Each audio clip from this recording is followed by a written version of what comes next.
بسم اللہ الرحمن الرحیم بسم اللہ الرحمن الرحیم والصلاة والسلام علی اشرف الانبیاء والمرسلین اما بعد۔ آج کے سبق کی عبارت ہے وذکر انشاء اللہ تعالی فی آخر صک یبطل کلہ وعندہما آخرہ وهو استحسان أي إذا كتب صك إكرار ثم كتب في آخره كل من أخرج هذا الصك وطلب ما فيه من الحق أدفع إليه إن شاء الله. فقوله إن شاء الله ينصرف إلى الكل عند أبي حنيفة رحمه الله حتى يبطل جميع الصك وهو القياس، كما في قوله عبده حر وامرأته طالق إن شاء الله، وعندهما ينصرف إلى الآخر وهو الاستحسان، لأن الصك للاستيثاق فالاستنساء ينصرف إلى ما يليه. نصراني مات فقالت عرسه أسلمت بعد موته وقال ورثته لا بل قبله صدقوا، كما في مسلم مات فقالت عرسه أسلمت قبل موته وقالوا لا بعده. هذا عندنا، وعند زفر رحمه الله في المسألة الأولى القول قولها، لأن الإسلام حادث فيضاف إلى أقرب الأوقات، ولنا أن سبب الحرمان ثابت في الحال فيثبت فيما مضى تحكيما للحال وهي تصلح حجة للدفع. ومن قال هذا ابن مودعي الميت لا وارث له غيره دفعها إليه، أي دفع الوديعة إليه، ولو أقر بابن آخر لمودعه وجحد الأول فهي له، أي للمقر له الأول، لأن الإقرار الأول لم يكن له مكذب فصح، ولا يصح الثاني لأن الأول مكذب له. ولا يكفل غريم ولا وارث في تركة قسمت بين الغرماء أو الورثة بشهود لم يقولوا لا نعلم له غريما ولا وارثا آخر، وهذا الاحتياط ظلم. أي إذا شهد الشهود للغرماء أو الورثة ولم يقولوا لا نعلم للميت غريما أو وارثا آخر قسمت التركة بينهم ولا يؤخذ منهم كفيل، وقد احتاط بعض القضاة فأخذوا منهم كفيلا، وهذا الاحتياط ظلم لأنه ثبت حقهم ولم يعلم حق لغيرهم، ولأنه لم يوجد المكفول له، وهذا عند أبي حنيفة رحمه الله، وعندهما يأخذ القاضي كفيلا عنهم. یہ آج کے ہمارے سبق کی عبارت۔ اس عبارت میں جو پہلا اصول ہے وہ یہ ہے کہ اگر متعدد جملوں کے آخر میں کوئی کلمہ استثناء لایا جاتا ہے، جملہ استثناء لایا جاتا ہے جیسے انشاءاللہ، تو امام صاحب کے نزدیک سابقہ تمام جملوں کے ساتھ یہ استثناء منسلک ہوگا، جبکہ صاحبین کے نزدیک آخری جو جملہ ہے اس کے ساتھ اس کو منسلک کیا جائے گا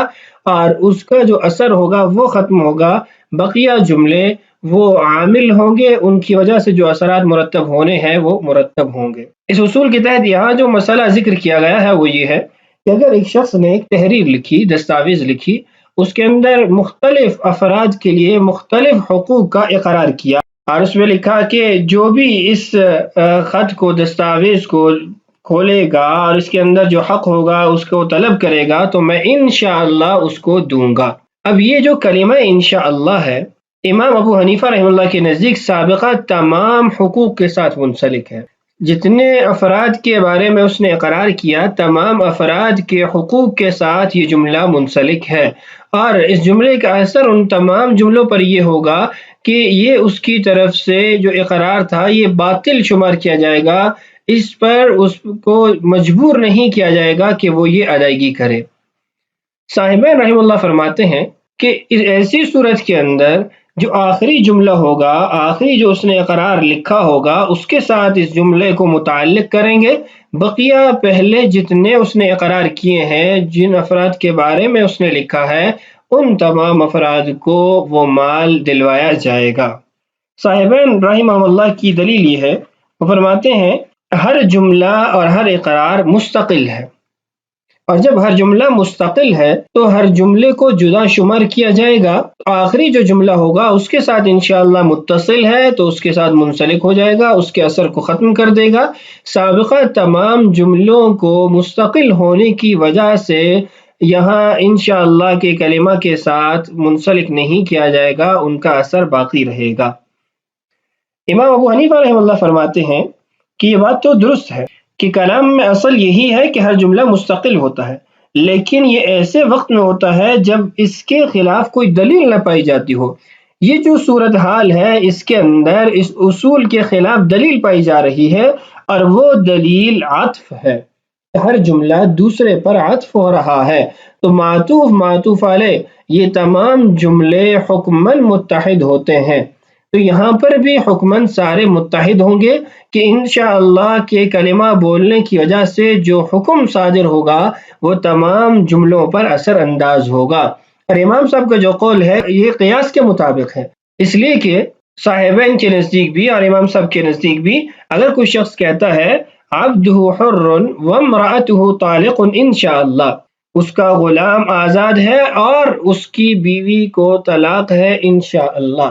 تو سب کے نزدیک یہ دونوں جملے اثر کے اعتبار سے بیکار ہو جائیں گے، ان دونوں جملوں کا کوئی اثر بھی ظاہر نہیں ہوگا۔ وہ اس نے یوں کہا عبدہ حر انشاءاللہ امرأتہ طالق انشاءاللہ، تو کلمہ استثناء کی وجہ سے دونوں جملوں کا جو اثر تھا وہ زائل ہو گیا، ختم ہو گیا۔ اور صاحبین کا جو قول ہے وہ استحسان کی دلیل کی بنیاد پر ہے۔ استحسان کا مطلب یہ ہے، وہ فرماتے ہیں کہ جو دستاویز لکھی جاتی ہے یہ چیز کو محفوظ کرنے کے لیے، حقوق کو مضبوط کرنے کے لیے لکھی جاتی ہے، تو اگر ہم کلمہ انشاءاللہ کو تمام جملوں کے ساتھ منسلک کرتے ہیں تو پھر تو جو دستاویز کا مقصود ہے، تحریر کا جو مطلوب ہے وہی ختم ہو جائے گا، کہ تحریر سے استیثاق مراد ہوتی ہے۔ اور اگر انشاءاللہ کی کلمہ کو تمام جملوں کے ساتھ منسلک کر دیں گے تو استیثاق باقی نہیں رہے گا۔ تحریر کی وجہ سے جس معاملے کو مضبوط کرنا چاہ رہے تھے، محفوظ کرنا چاہ رہے تھے، اس کا اثر ہی سارا ختم ہو جائے گا۔ اور صاحبین کا جو قول ہے استحسان کی بنیاد پر اسی کو راجح قرار دیا گیا ہے۔ عبارت پڑھ کر اس کا ترجمہ کرتے ہیں۔ وذکر انشاءاللہ، اور کلمہ انشاءاللہ تعالی کا ذکر کرنا، فی آخر سکن دستاویز کے آخر میں، یبطل کلہ یہ ساری دستاویز کو باطل کر دے گا، ساری تحریر کو باطل کر دے گا۔ وعندہما، اور صاحبین کے نزدیک، آخرہ اس کے آخر کو باطل کر دے گا، یعنی آخری جملہ جس کے ساتھ یہ کلمہ متصل ہے اس کو باطل کر دے گا۔ وہو استحسان، اور یہی استحسان کا تقاضا ہے، اور یہ قول استحسان کی بنیاد پر ہے۔ ای اذا کتب صک اقرار، آگے اس کی وضاحت ہے کہ اگر وہ دستاویز لکھتا ہے اقرار کی، ثم کتب فی آخری، اور آخر میں لکھتا ہے کل من نخرج هذا الصک، جس نے بھی یہ دستاویز کھولی یا یہ تحریر کھولی، وطلب ما فیہ من الحق، اور اس کے اندر جو حق لکھا گیا ہے اس کو طلب کرتا ہے، ادفع الیہ انشاءاللہ تعالی، تو میں انشاءاللہ تعالی اس کو دوں گا۔ فقولہ، تو اس کا یہ کہنا انشاءاللہ، ینصرف الی الکل عند ابی حنیفہ رحمہ اللہ، امام ابو حنیفہ رحمہ اللہ کے نزدیک سابقہ تمام اقرار اور تمام جملوں کی طرف لوٹایا جائے گا، سب کے ساتھ منسلک کیا جائے گا، حتی یبطل جمیع الصک، یہاں تک کہ تمام دستاویز وہ باطل شمار کی جائیں گی، وہو القیاس، اور یہی قیاس کا تقاضا ہے، کما فی قولہ، جیسا کہ کسی شخص کا کہنا عبدہ حر وامرأتہ طالق انشاءاللہ، کہ اس کا غلام آزاد ہے اور اس کی بیوی کو طلاق ہے انشاءاللہ تعالی۔ اب آپ دیکھیں یہاں دو مستقل جملے، امرأتہ طالق اور عبدہ حر، یہ دو جملے ہیں، اور دوسرے جملے کے آخر میں متصلا انشاءاللہ ہے۔ اب قیاس کا تقاضا یہی ہے کہ ان دونوں جملوں کے ساتھ انشاءاللہ منسلک ہوگا۔ اس کی وجہ یہ ہے کہ درمیان میں جو واو ہے یہ واو عطف ہے، اور یہ جملوں کو حکماً متحد کر دیتا ہے۔ وعندہما، اور صاحبین کے نزدیک، ینصرف الی الآخر، جو آخری جملہ ہوگا اس کے ساتھ اس کو منسلک کیا جائے گا، وہو الاستحسان، اور یہی استحسان کا تقاضا ہے، لأن الصک للاستیثاق، اس لیے کہ دستاویز کا مقصد یہ ہوتا ہے کہ معاملے کو مضبوط کیا جائے، حقوق کو محفوظ کیا جائے۔ فالاستثناء ينصرف الى ما یلیہ، اس لیے جو استثناء ہے وہ اس جملے کی طرف لوٹایا جائے گا، اس جملے کے ساتھ منسلک کیا جائے گا جو اس کے ساتھ جڑا ہوا ہے۔ تو یہ پہلا مسئلہ تھا۔ دوسرا جو مسئلہ ہے اس کو سمجھنے سے پہلے دو اصولوں کو اچھے طریقے سے سمجھ لیجئے، اس لیے کہ اس مسئلے کی جو بنیاد ہے وہ دو اصولوں پر مبنی ہے۔ پہلا اصول یہ ہے کہ استصحاب حال یہ حجت دافعہ ہے، حجت مثبتہ نہیں ہے۔ یعنی استصحاب حال کے ذریعے کسی چیز کو دور تو کیا جا سکتا ہے لیکن کسی چیز کو ثابت نہیں کیا جا سکتا۔ استصحاب حال کس کو کہتے ہیں؟ استصحاب کے لغوی معنی صحبت اور رفاقت کو، ساتھ کو طلب کرنا ہے اور اس کا مستمر اور برقرار ہونا ہے۔ اصطلاح کے اندر استصحاب کی مختلف تعریفیں کی گئی ہیں۔ شرح القواعد الفقہیہ میں شیخ احمد الزرقاء نے جو تعریف کی ہے وہ جامع ترین تعریف ہے۔ فرماتے ہیں وَهُوَ عِبَارَةٌ عَنِ الْحُكْمِ عَلَى أَمْرٍ ثَابِتٍ فِي وَقْتٍ بِثُبُوتِهِ فِي وَقْتٍ آخر۔ مطلب یہ ہے کہ جو بات کسی ایک وقت میں ثابت ہو اس کو دوسرے وقت میں ثابت ماننے کا حکم جاری کرنا استصحاب کہلاتا ہے۔ استصحاب کی بنیادی طور پر دو قسمیں ہیں۔ پہلی قسم ہے استصحاب الماضی بالحال اور دوسری استصحاب الحال بالماضی۔ استصحاب الماضی بالحال کا مطلب یہ ہے کہ جو بات، جو امر گزشتہ زمانے میں ثابت تھا اسی کو زمانہ حال کے اندر ثابت شمار کرنا۔ شرط یہ ہے کہ اس کے خلاف کوئی ایسی دلیل نہ ہو جو اس کو منقطع کر رہی ہو، ختم کر رہی ہو۔ اور دوسری جو قسم ہے استصحاب الحال بالماضی، اس کا مطلب یہ ہے کہ جو بات حالاً ثابت ہے، زمانہ موجودہ کے اندر ثابت ہے، اس کو زمانہ ماضی میں بھی ثابت ماننا، اس شرط پر کہ کوئی ایسی دلیل موجود نہ ہو جو اس حکم کو ختم کر رہی ہو۔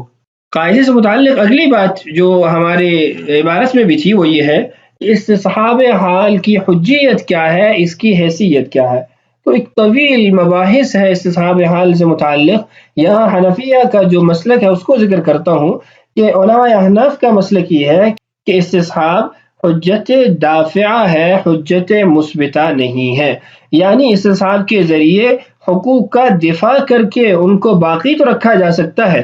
لیکن استصحاب کے ذریعے نئے حقوق کو، نئے امور کو بغیر کسی اور دلیل کے ثابت نہیں کیا جا سکتا۔ یہ تو تھا پہلا اصول کہ استصحاب حال کہتے کس کو ہیں، اس کی بنیادی اقسام کیا ہے اور اس کی حیثیت کیا ہے۔ دوسرا اصول جو یہاں ہمارے اس مسئلے میں آئے گا وہ یہ ہے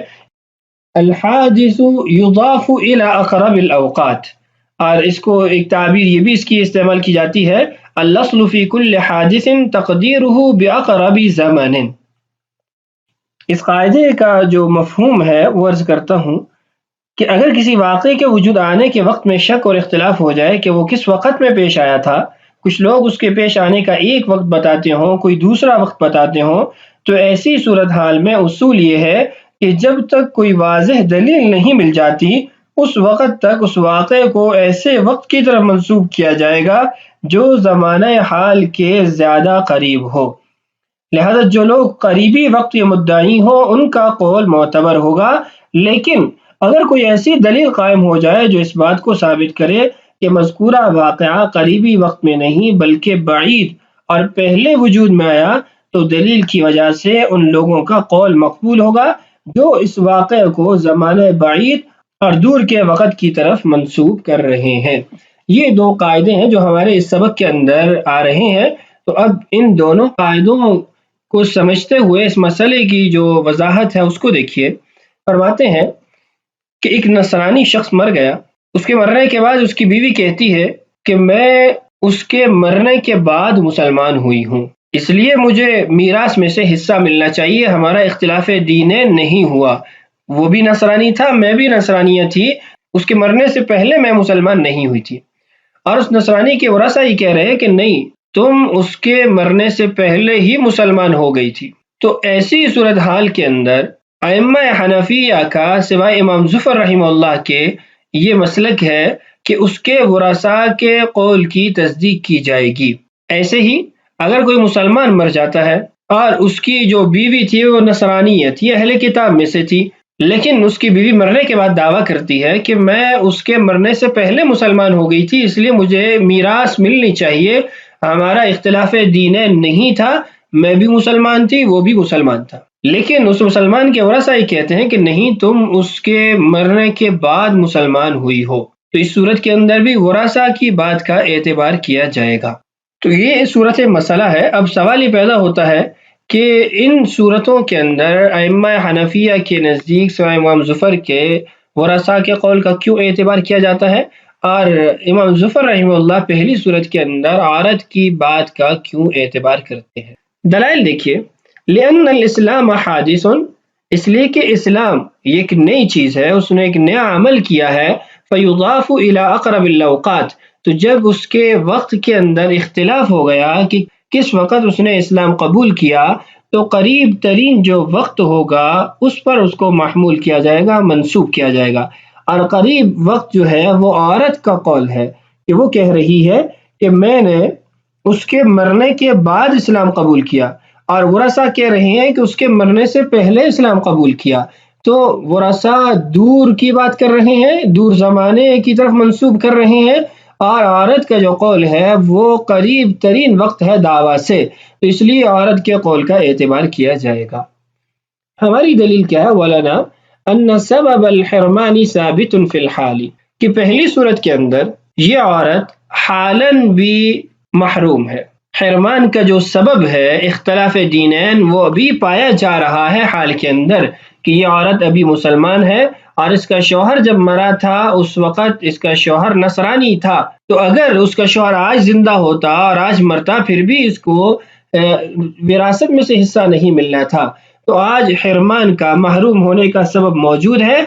فَيَثْبُتُ فِي مَا مَضَى تَحْكِيمًا لِلْحَالِ، تو حال کو بنیاد بناتے ہوئے ماضی کے اندر بھی اس کے اسلام کو ثابت کیا جائے گا، ثابت شمار کیا جائے گا، تو اس کو اختلاف دینین کی وجہ سے میراث سے حصہ نہیں ملے گا۔ اگلی جو عبارت ہے وہی تصلح حجتا للدفع، اس کا تعلق دوسری صورت کے ساتھ ہے۔ وہ دوسری صورت یہ تھی کہ اگر کوئی مسلمان مر جاتا ہے، اس کے نکاح میں یہودی عورت تھی یا نصرانی عورت تھی، مرنے کے بعد اس کی جو بیوی ہے وہ دعویٰ کرتی ہے کہ میں اس کی زندگی میں مسلمان ہو گئی تھی، ہمارا اختلاف دینین زندگی میں ہی ختم ہو گیا تھا، اس لیے مجھے میراث میں سے حصہ ملنا چاہیے، اور ورثہ کہتے ہیں کہ نہیں، تم نے اس کے مرنے کے بعد اسلام قبول کیا ہے، اس لیے مرتے وقت اختلاف دینین موجود تھا، تمہیں میراث میں سے حصہ نہیں ملے گا۔ اب یہاں پر استصحاب حال کو اگر دیکھا جائے تو عورت کی بات کا اعتبار کرنا چاہیے کہ عورت ابھی مسلمان ہے حال میں، تو ماضی کے اندر بھی اس کے اسلام کو ثابت قرار دیا جائے اور اس کو میراث میں سے حصہ دیا جائے۔ لیکن ہم نے یہ کہا کہ استصحاب حال حجت دافعہ ہے، حجت مثبتہ نہیں ہے، تو یہاں عورت اپنی ذات کا دفاع نہیں کر رہی، کوئی حقوق کا دفاع نہیں کر رہی، بلکہ وہ اپنے لیے حقوق کو ثابت کر رہی ہے، اور استصحاب حال کمزور دلیل ہے، اس سے کوئی چیز ثابت نہیں کی جا سکتی، تو عورت کے حق میں یہ دلیل نہیں بن سکتا، تو اس لیے فرماتے ہیں وہی تصلح حجتا للدفع، استصحاب حال کو دوسری صورت کے اندر اس لیے دلیل نہیں بنایا کہ وہ حجت دافعہ ہے، حجت مثبتہ نہیں ہے۔ اب سوال یہ باقی رہتا ہے کہ پھر ورثہ کے قول کا کیوں اعتبار کیا جاتا ہے؟ تو اس کا جواب شیخ احمد زرقاء کی جو تعریف تھی اس کے اندر آ گیا کہ وہ فرماتے ہیں کہ جو بات کسی بھی وقت میں ثابت ہو اس کو دوسرے وقت میں ثابت ماننا، تو ہم یہ کہیں گے کہ اس کی زندگی میں یہ نصرانیہ تھی، یہودیہ تھی، اس کے مرتے وقت بھی یہ یہودیہ اور نصرانیہ ہے، تو ایک وقت سے ایک حکم کو لے کر دوسرے وقت کے لیے اس حکم کو ثابت کرنا، اس بنیاد پر اور اس شرط پر کہ ادھر کوئی ایسی دلیل موجود نہیں ہے جس سے اس حکم کو ثابت نہ کیا جا سکے، تو یہاں دلیل موجود نہیں ہے، اس لیے اس کی زندگی کے وقت سے اس کے اوپر جو نصرانیت کا لیبل تھا یا نصرانیت کا دین تھا اسی کو لیتے ہوئے اس کی موت کے وقت بھی اس کو ثابت کیا جائے گا۔ تیسرا مسئلہ آج کی عبارت میں وہ ہے وَمَنْ قَالَ هَذَا ابْنُ مُودِعِ الْمَيِّتِ لَا وَارِثَ لَهُ غَيْرُهُ دَفَعَهَا إِلَيْهِ، اس مسئلے کو اس اصول کی بنیاد پر حل کیا گیا ہے کہ اقرار وہ مقر کے خلاف تو حجت بن سکتا ہے، کسی اور کے خلاف حجت نہیں بن سکتا۔ اب اس کو یوں بھی کہہ سکتے ہیں کہ اقرار حجت قاصرہ ہے، لا يتعدى إلى غیرہ، کسی اور کی طرف یہ متعدی نہیں ہوتا۔ یہاں جو مسئلہ مذکور ہے عبارت پڑھ کے ہی اس کو سمجھ لیتے ہیں. ومن قال، جس نے کہا ھذا ابن مودعی المیت، یہ اس میت کا بیٹا ہے جس نے میرے پاس امانت رکھوائی تھی. لا وارث له غیرہ، اور اس لڑکے اور اس بچے کے علاوہ اس میت کا، ودیعت اور امانت رکھوانے والی میت کا کوئی اور وارث نہیں ہے. دفعها الیہ، تو وہ اس ودیعت کو، امانت کو اس بچے کے حوالے کر دے گا. ای دفع الودیعۃ الیہ. ولو اقر، اگر اس کے بعد وہ اقرار کرتا ہے بابن آخر لمودعہ، امانت رکھوانے والے کے کسی اور بیٹے کا، یعنی ایک اور بیٹے کا اقرار کرتا ہے کہ یہ بھی اس کا بیٹا ہے. وجحد الاول، لیکن جس کے لیے پہلے اقرار کیا تھا وہ انکار کرتا ہے کہ یہ میرا بھائی نہیں ہے. فہی لہ، تو یہ ودیعت اور امانت پہلا شخص جس کے لیے اقرار کیا گیا ہے اسی کو ملے گا. ای للمقر لہ الاول، جس کے لیے پہلے اقرار کیا گیا تھا. وجہ کیا ہے؟ لأن الاقرار الاول لم يكن له مكذب فصح، پہلا جو اقرار ہے اس کو جھٹلانے والا کوئی نہیں ہے تو اس لیے وہ درست ہوا اور اس کے حق میں فیصلہ ہو گیا. ولا يصح الثاني، اور دوسرا جو اقرار ہے وہ درست نہیں ہے. کیوں؟ لأن الاول مكذب له، کہ پہلا جو بیٹا ہے یا پہلا جو شخص ہے جس کے لیے اقرار کیا گیا وہ اس کی تکذیب کر رہا ہے، جھٹلا رہا ہے. مسئلہ آسان ہے، آگے چلتے ہیں. اگلا جو مسئلہ ہے اس کا عنوان یہ ہے کہ اگر بینہ اور دلائل اور شرائط ساری کسی فیصلے کی پوری ہو جاتی ہیں، اس کے بعد بھی اگر قاضی فیصلے کے نفاذ میں ٹال مٹول کرتا ہے تو یہ درست نہیں ہے، اس کو ظلم شمار کیا جائے گا. یہاں جو صورت لکھی گئی ہے وہ یہ ہے کہ کچھ لوگ آئے اور انہیں آ کے قاضی کی مجلس میں یہ بات کہی کہ فلاں شخص مر گیا ہے، اس کے جو ترکہ ہے، جو میراث ہے، وہ ہمیں ملنی چاہیے بطور وراثت کے، یا پھر وہ قرض خواہ ہے اور کہتے ہیں کہ اس نے ہماری یہ رقم دینی تھی اور ابھی اس کی میراث میں سے ہمیں یہ رقم دلوائی جائے. تین صورتیں یہاں پہ قائم ہو سکتی ہیں. پہلی صورت یہ کہ ان کے اس دعویٰ پر ان کے پاس گواہ ہوں اور گواہی کے ساتھ اس بات کو بھی ذکر کریں کہ اس کے علاوہ اس کے کسی وارث کو یا قرض خواہ کو ہم نہیں جانتے. تو اس صورت کے اندر تو قاضی ان سے کفیل بالکل طلب نہیں کرے گا، مطلقاً طلب نہیں کرے گا اور ان کے اندر میراث کو تقسیم کر دے گا. دوسری صورت یہ ہے کہ ان لوگوں نے جو دعویٰ کیا، چاہے وراثت کا یا پھر انہوں نے اپنے قرض کا دعویٰ کیا، لیکن گواہوں کے ذریعے اپنی بات کو انہوں نے ثابت نہیں کیا، گواہ نہیں لائے. تو اس صورت کے اندر قاضی ان کے درمیان اس میراث کو تقسیم کر دے گا، لیکن ان سے کفیل بھی لے گا کہ کل اگر کوئی اور وارث آ جاتا ہے یا قرض خواہ آ جاتا ہے تو پھر اس کفیل کی ذمہ داری ہوگی کہ وہ اس کو ان سے مال لے کر اس کے حقوق لے کر دلوائے گا. تیسری صورت جو یہاں ہماری اس عبارت میں ہے وہ یہ ہے کہ اگر جن لوگوں نے دعوی میراث یا دعوی قرض کیا ہے اور انہوں نے گواہ بھی پیش کر دیے، گواہوں نے گواہی بھی دے دی کہ اس نے ان کے پیسے دینے تھے یا ان کے وارث ہیں، لیکن انہوں نے اس بات کو ذکر نہیں کیا کہ ہم کسی اور قرض خواہ کو نہیں جانتے جس کا حق ثابت ہو، یا کوئی اور وارث اس کے علاوہ نہیں ہے جس کو ہم جانتے ہوں، تو کیا ایسی صورت کے اندر بھی قاضی ان سے کفیل لے گا یا نہیں لے گا؟ تو امام صاحب کا مسلک یہ ہے کہ قاضی ان سے کفیل طلب نہیں کرے گا، اور صاحبین کا مسلک یہ ہے کہ قاضی احتیاطاً ان سے کفیل طلب کرے گا. امام صاحب کی دلیل یہ ہے کہ جو چیز قطعی طور پر ثابت ہو چکی ہے، گواہیوں کے ذریعے ثابت ہو چکی ہے، ان کو موہوم چیز کے لیے مؤخر نہ کیا جائے. یعنی کوئی اور وارث ہے یا نہیں ہے ایک موہوم چیز ہے، تو اور قرض خواہ ہے یا نہیں ہے ایک موہوم چیز ہے، لیکن جب گواہی سے یہ بات ثابت ہوگی کہ یہ قرض خواہ ہیں، ان کا حق ہے، یا یہ ورثاء ہیں، ان کے میراث کے اندر حق ہے، تو اس قطعی چیز کو کسی موہوم چیز کی وجہ سے مؤخر نہیں کرنا چاہیے. دوسری بات وہ یہ فرماتے ہیں کہ جو کفیل لیا جا رہا ہے وہ کس بنیاد پر لیا جائے گا کہ مکفول لہو مجہول ہے، اور مکفول لہو کے مجہول ہونے کی وجہ سے کفیل بننا درست نہیں ہے، تو اس لیے کفیل طلب نہ کیا جائے. یہ جس کو احتیاط بنایا جاتا ہے، امام صاحب فرماتے ہیں کہ یہ تو ظلم ہے، یہ